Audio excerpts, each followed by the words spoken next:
Crush your enemies as totally as they would crush you. Ultimately, the only peace and security you can hope for from your enemies is their disappearance. Law 16. Use absence to increase respect and honor. Judgment. Too much circulation makes the price go down.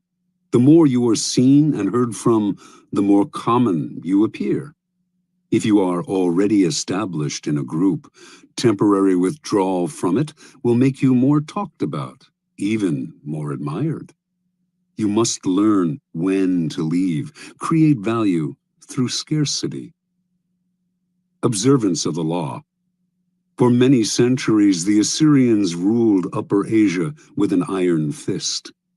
In the 8th century BC, however, the people of Media, now northwestern Iran, revolted against them and finally broke free. Now the Medes had to establish a new government. Determined to avoid any form of despotism, they refused to give ultimate power to any one man or to establish a monarchy. Without a leader, however, the country soon fell into chaos and fractured into small kingdoms with village fighting against village. In one such village lived a man named Deioces, who began to make a name for himself for fair dealing and the ability to settle disputes. He did this so successfully, in fact, that soon any legal conflict in the area was brought to him, and his power increased. Throughout the land, the law had fallen into disrepute.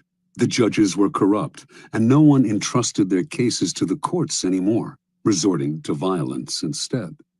When news spread of Deioces' wisdom, incorruptibility, and unshakable impartiality, Median villages far and wide turned to him to settle all manner of cases. Soon, he became the sole arbiter of justice in the land. At the height of his power, Deioces suddenly decided he had had enough. He would no longer sit in the chair of judgment, would hear no more suits, settle no more disputes between brother and brother, village and village. Complaining that he was spending so much time dealing with other people's problems that he had neglected his own affairs, he retired. The country once again descended into chaos. With the sudden withdrawal of a powerful arbiter like Deioces, crime increased, and contempt for the law was never greater. The Medes held a meeting of all the villages to decide how to get out of their predicament. "We cannot continue to live in this country under these conditions," said one tribal leader. "Let us appoint one of our number to rule so that we can live under orderly government rather than losing our homes altogether in the present chaos." And so, despite all that the Medes had suffered under the Assyrian despotism, they decided to set up a monarchy and name a king. And the man they most wanted to rule, of course, was the fair-minded Deioces. He was hard to convince, for he wanted nothing more to do with the village's infighting and bickering. But the Medes begged and pleaded. Without him, the country had descended into a state of lawlessness. Deioces finally agreed. Yet, he also imposed conditions. An enormous palace was to be constructed for him. He was to be provided with bodyguards, and a capital city was to be built from which he could rule. All of this was done, and Deioces settled into his palace. In the center of the capital, the palace was surrounded by walls and completely inaccessible to ordinary people. Deioces then established the terms of his rule. Admission to his presence was forbidden. Communication with the king was only possible through messengers. No one in the royal court could see him more than once a week, and then only by permission. Deioces ruled for 53 years, extended the Median Empire, and established the foundation for what would later be the Persian Empire, under his great-great-grandson Cyrus.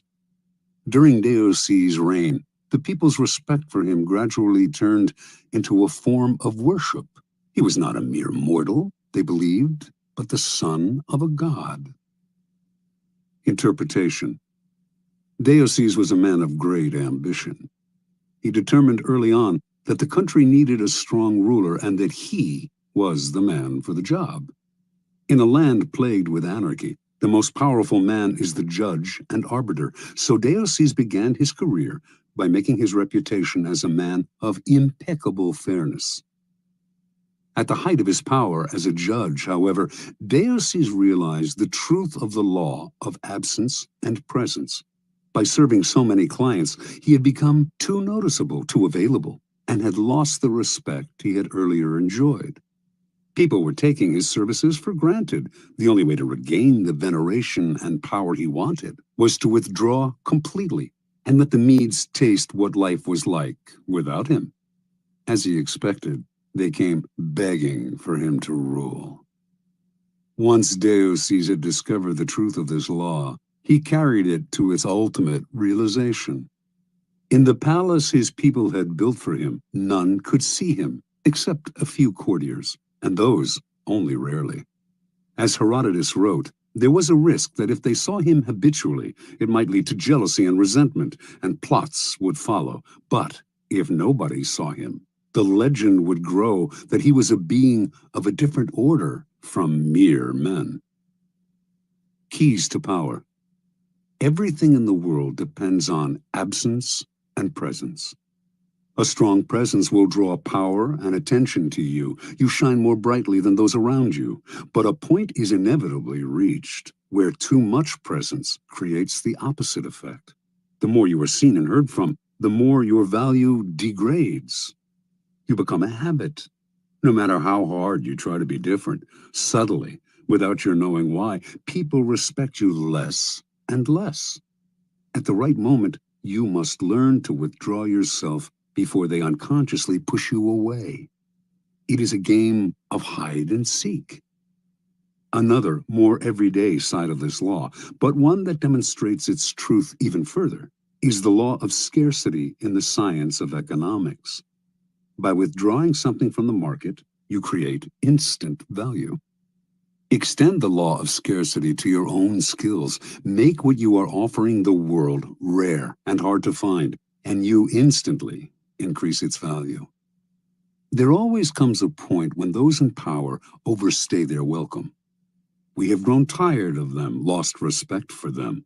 We see them as no different from the rest of mankind, which is to say that we see them as rather worse, since we inevitably compare their current status in our eyes to their former one. There is an art to knowing when to retire. If it is done right, you regain the respect you had lost and retain a part of your power. Make yourself too available, and the aura of power you have created around yourself will wear away. Turn the game around. Make yourself less accessible, and you increase the value of your presence. Law 17. Keep others in suspense. Cultivate an air of unpredictability. Judgment. Humans are creatures of habit, with an insatiable need to see familiarity in other people's actions. Your predictability gives them a sense of control. Turn the tables. Be deliberately unpredictable. Behavior that seems to have no consistency or purpose will keep them off balance, and they will wear themselves out trying to explain your moves. Taken to an extreme, this strategy can intimidate and terrorize. Observance of the law. In May of 1972, chess champion Boris Spassky anxiously awaited his rival Bobby Fischer in Reykjavik, Iceland. The two men had been scheduled to meet for the World Championship of Chess, but Fischer had not arrived on time, and the match was on hold. Fischer had problems with the size of the prize money, problems with the way the money was to be distributed, problems with the logistics of holding the match in Iceland. He might back out at any moment. Spassky tried to be patient. His Russian bosses felt that Fischer was humiliating him and told him to walk away, but Spassky wanted this match. He knew he could destroy Fischer, and nothing was going to spoil the greatest victory of his career. So it seems that all our work may come to nothing, Spassky told a comrade. But what can we do? It is Bobby's move. If he comes, we play. If he does not come, we do not play. A man who was willing to commit suicide has the initiative. Fischer finally arrived in Reykjavik, but the problems and the threat of cancellation continued. He disliked the hall where the match was to be fought. He criticized the lighting. He complained about the noise of the cameras. He even hated the chairs in which he and Spassky were to sit. Now the Soviet Union took the initiative and threatened to withdraw their man. The bluff apparently worked. After all the weeks of waiting, the endless and infuriating negotiations, Fischer agreed to play. Everyone was relieved. No one more than Spassky, but on the day of the official introductions, Fischer arrived very late. And on the day when the match of the century was to begin, he was late again. This time, however, the consequences would be dire. If he showed up too late, he would forfeit the first game. What was going on? Was he playing some sort of mind game? Or was Bobby Fischer perhaps afraid of Boris Spassky? It seemed to the assembled Grand Masters and to Spassky that this young kid from Brooklyn had a terrible case of the jitters. At 5:09, Fischer showed up exactly 1 minute before the match was to be canceled. The first game of a chess tournament is critical, since it sets the tone for the months to come. It is often a slow and quiet struggle, with the two players preparing themselves for the war and trying to read each other's strategies. This game was different. Fischer made a terrible move early on, perhaps the worst of his career, and when Spassky had him on the ropes, he seemed to give up. Yet Spassky knew that Fischer never gave up. Even when facing checkmate, he fought to the bitter end, wearing the opponent down. This time, though, he seemed resigned. Then, suddenly, he broke out a bold move that put the room in a buzz. The move shocked Spassky, but he recovered and managed to win the game. But no one could figure out what Fischer was up to. Had he lost deliberately? Or was he rattled? Unsettled? Even as some thought, insane? After his defeat in the first game, Fischer complained all the more loudly about the room, the cameras, and everything else. He also failed to show up on time for the second game. This time, the organizers had had enough. He was given a forfeit. Now he was down 2-0, a position from which no one had ever come back to win a chess championship. Fischer was clearly unhinged. Yet, in the third game, as all those who witnessed it remember, he had a ferocious look in his eye, a look that clearly bothered Spassky. And despite the hole he had dug for himself, he seemed supremely confident. He did make what appeared to be another blunder, as he had in the first game, but his cocky air made Spassky smell a trap. Yet, despite the Russian's suspicions, he could not figure out the trap, and before he knew it, Fischer had checkmated him. In fact, Fischer's unorthodox tactics had completely unnerved his opponent. At the end of the game, Fischer leaped up and rushed out, yelling to his confederates as he smashed a fist into his palm, "I'm crushing him with brute force." In the next games, Fischer pulled moves that no one had seen from him before, moves that were not his style. Now Spassky started to make blunders. After losing the 6th game, he started to cry. One grandmaster said, "After this, Spassky's got to ask himself if it's safe to go back to Russia." After the 8th game, Spassky decided he knew what was happening. Bobby Fischer was hypnotizing him. He decided not to look Fischer in the eye. He lost anyway. After the 14th game, he called a staff conference and announced, "An attempt is being made to control my mind." He wondered whether the orange juice they drank at the chess table could have been drugged. Maybe chemicals were being blown into the air. Finally, Spassky went public, accusing the Fischer team of putting something in the chairs that was altering Spassky's mind. The KGB went on alert. Boris Spassky was embarrassing the Soviet Union. The chairs were taken apart and x-rayed. A chemist found nothing unusual in them. The only things anyone found anywhere, in fact, were 2 dead flies in the lighting fixture. Spassky began to complain of hallucinations. He tried to keep playing, but his mind was unraveling. He could not go on. On September 2nd, he resigned. Although still relatively young, he never recovered from this defeat. Interpretation. In previous games between Fischer and Spassky, Fischer had not fared well. Spassky had an uncanny ability to read his opponent's strategy and use it against him. Adaptable and patient, he would build attacks that would defeat not in 7 moves, but in 70. He defeated Fischer every time they played because he saw much further ahead and because he was a brilliant psychologist who never lost control. One master said, "He doesn't just look for the best move, he looks for the move that will disturb the man he is playing." Fischer, however, finally understood that this was one of the keys to Spassky's success. He played on your predictability, defeated you at your own game. Everything Fischer did for the championship match was an attempt to put the initiative on his side and to keep Spassky off balance. Clearly, the endless waiting had an effect on Spassky's psyche. Most powerful of all, though, were Fischer's deliberate blunders and his appearance of having no clear strategy. In fact, he was doing everything he could to scramble his old patterns, even if it meant losing the first match and forfeiting the second. Spassky was known for his sang-froid and level-headedness, but for the first time in his life, he could not figure out his opponent. He slowly melted down, until at the end, he was the one who seemed insane. Chess contains the concentrated essence of life. First, because to win, you have to be supremely patient and far-seeing. And second, because the game is built on patterns, whole sequences of moves that have been played before and will be played again with slight alterations in any one match. Your opponent analyzes the patterns you are playing and uses them to try to foresee your moves. Allowing him nothing predictable to base his strategy on gives you a big advantage.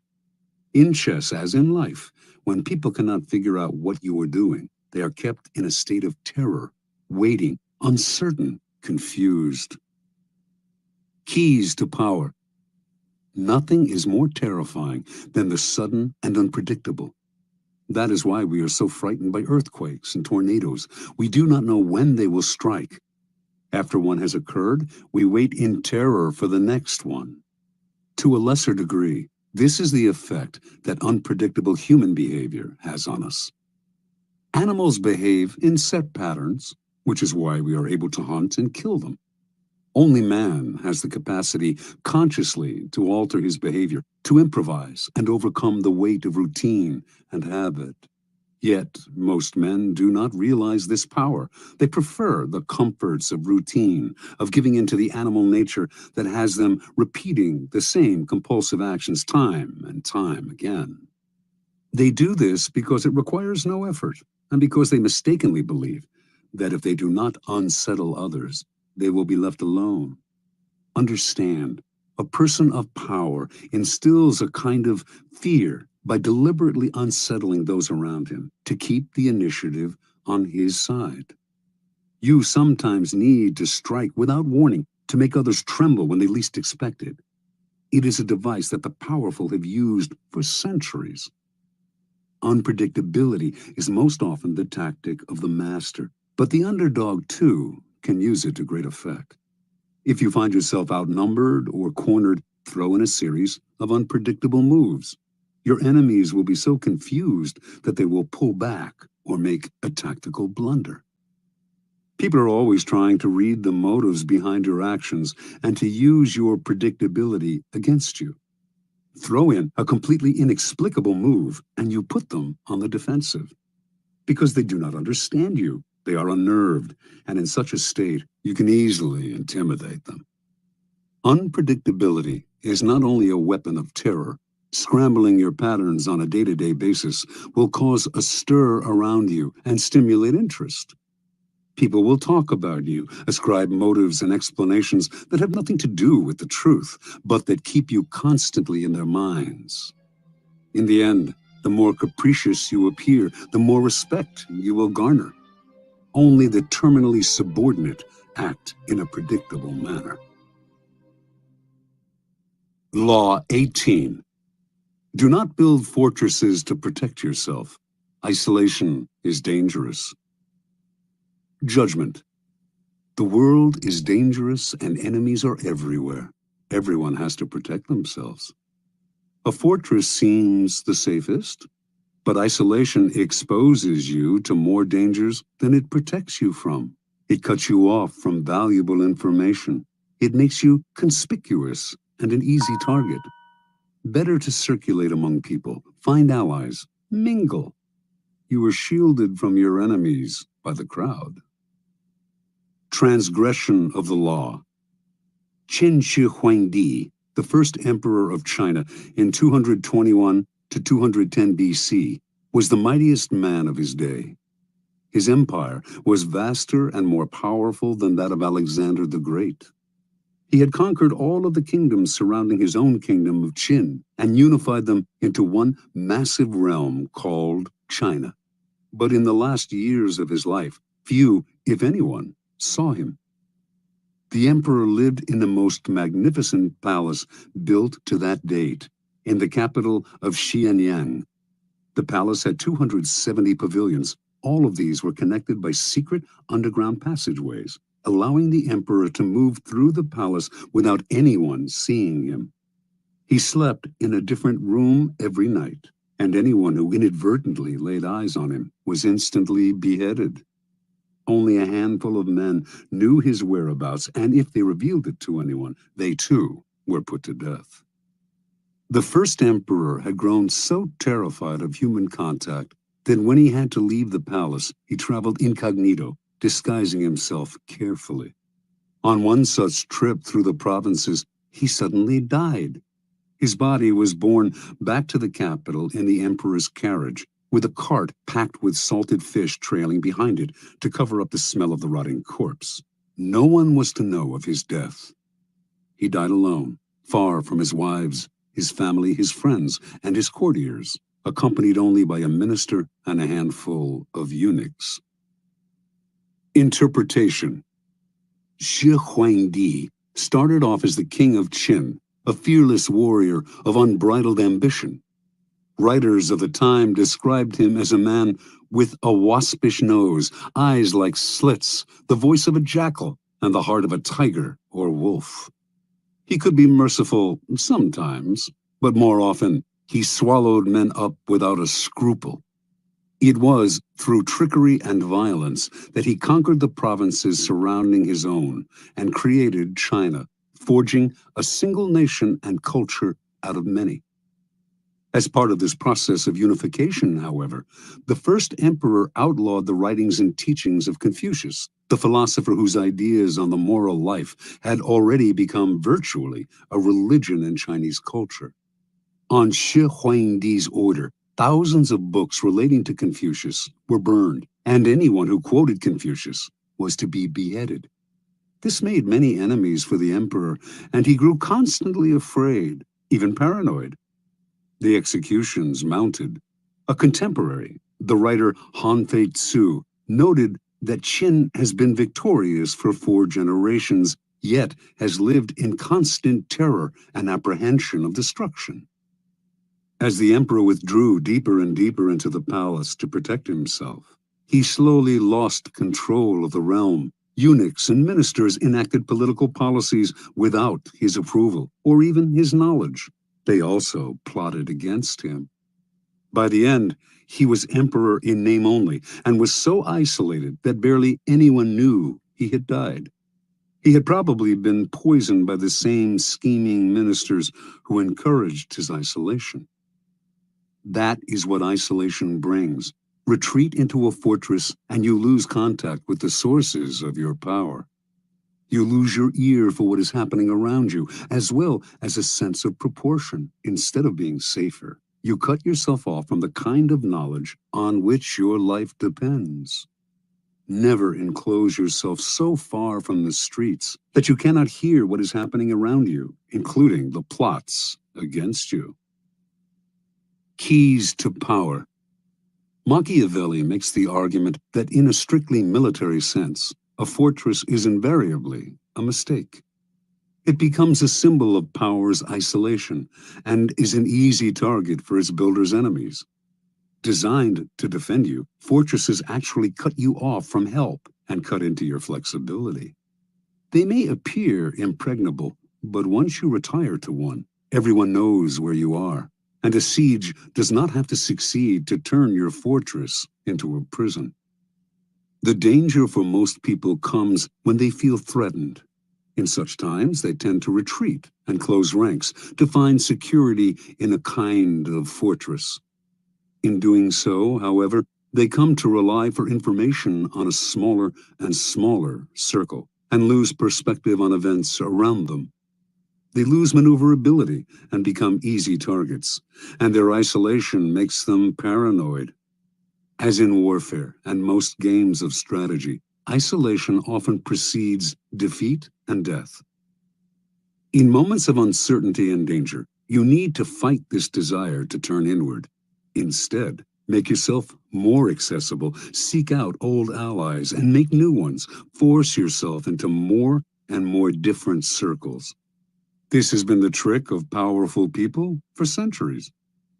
Finally, since power is a human creation, it is inevitably increased by contact with other people. Instead of falling into the fortress mentality, view the world in the following manner. It is like a vast palace, with every room communicating with another. You need to be permeable, able to float in and out of different circles and mix with different types.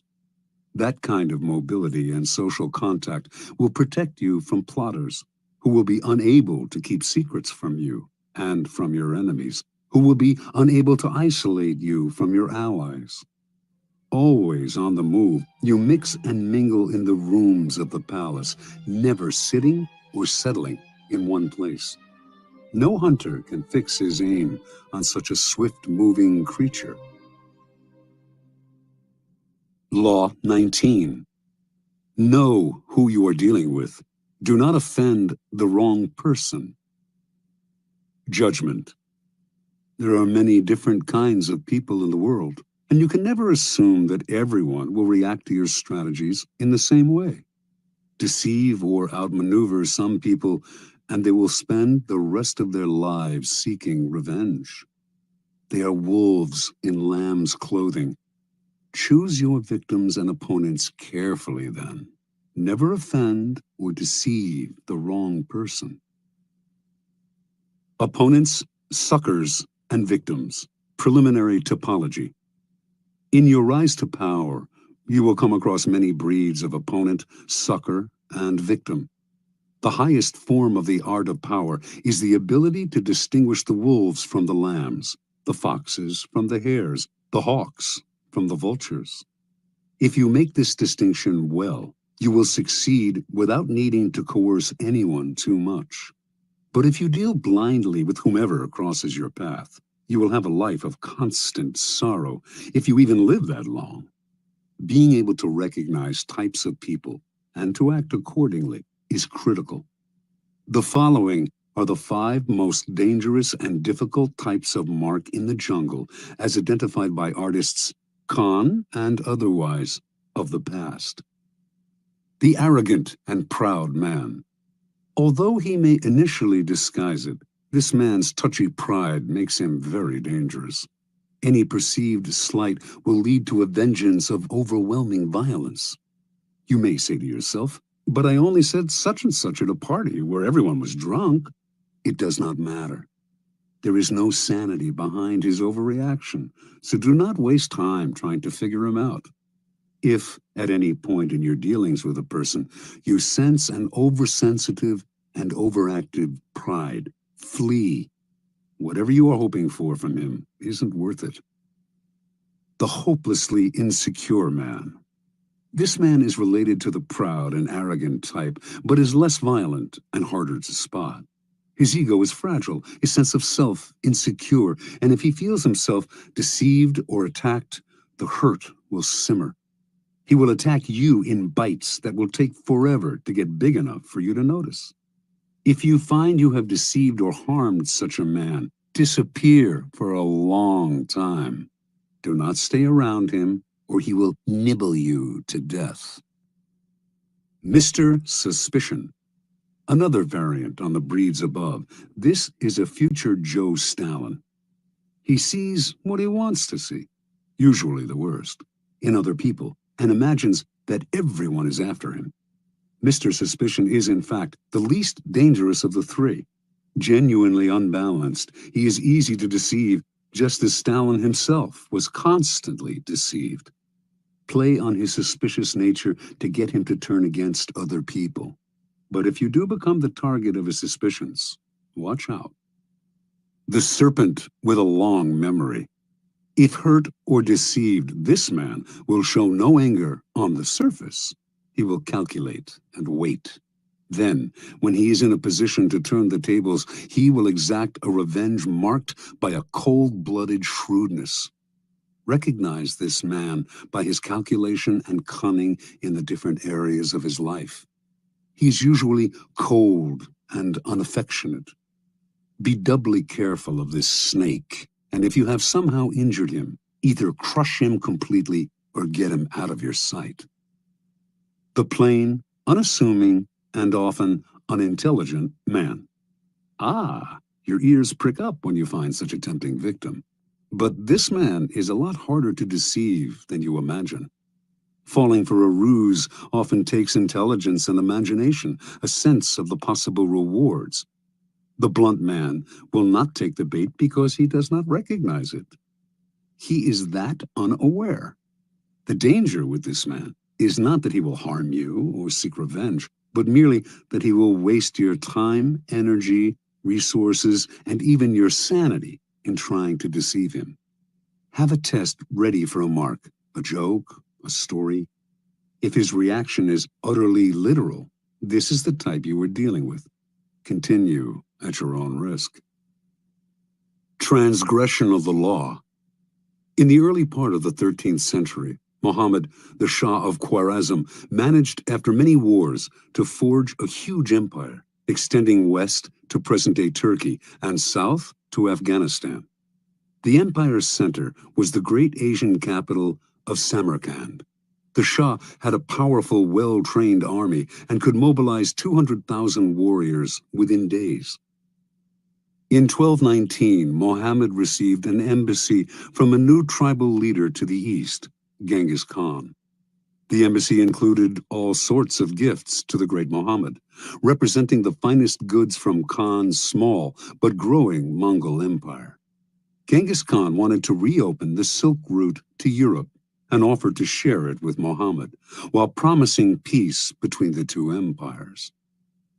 Muhammad did not know this upstart from the East, who, it seemed to him, was extremely arrogant to try to talk as an equal to one so clearly his superior. He ignored Khan's offer. Khan tried again. This time, he sent a caravan of 100 camels filled with the rarest articles he had plundered from China. Before the caravan reached Muhammad, however, Inalchik, the governor of a region bordering on Samarkand, seized it for himself and executed its leaders. Genghis Khan was sure that this was a mistake, that Inalchik had acted without Muhammad's approval.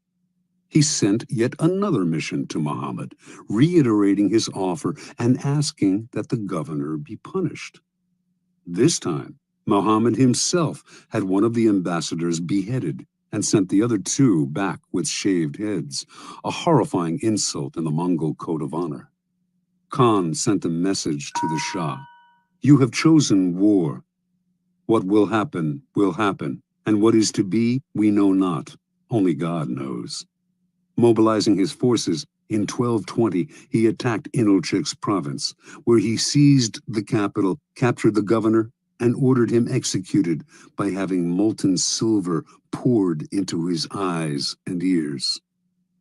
Over the next year, Khan led a series of guerrilla-like campaigns against the Shah's much larger army. His method was totally novel for the time. His soldiers could move very fast on horseback and had mastered the art of firing with bow and arrow while mounted. The speed and flexibility of his forces allowed him to deceive Muhammad as to his intentions and the directions of his movements. Eventually, he managed first to surround Samarkand, then to seize it. Muhammad fled, and a year later died, his vast empire broken and destroyed. Genghis Khan was sole master of Samarkand, the Silk Route, and most of northern Asia. Interpretation. Never assume that the person you are dealing with is weaker or less important than you are. Some men are slow to take offense, which may make you misjudge the thickness of their skin and fail to worry about insulting them. But should you offend their honor and their pride, they will overwhelm you with a violence that seems sudden and extreme given their slowness to anger. If you want to turn people down, it is best to do so politely and respectfully, even if you feel their request is impudent or their offer ridiculous. Never reject them with an insult until you know them better. You may be dealing with a Genghis Khan. Keys to power. The ability to measure people and to know who you are dealing with is the most important skill of all in gathering and conserving power. Without it, you are blind. Not only will you offend the wrong people, you will choose the wrong people to work on and will think you are flattering people when you are actually insulting them. Before embarking on any move, take the measure of your mark or potential opponent. Otherwise, you will waste time and make mistakes. Study people's weaknesses, the chinks in their armor, their areas of both pride and insecurity. Know their ins and outs before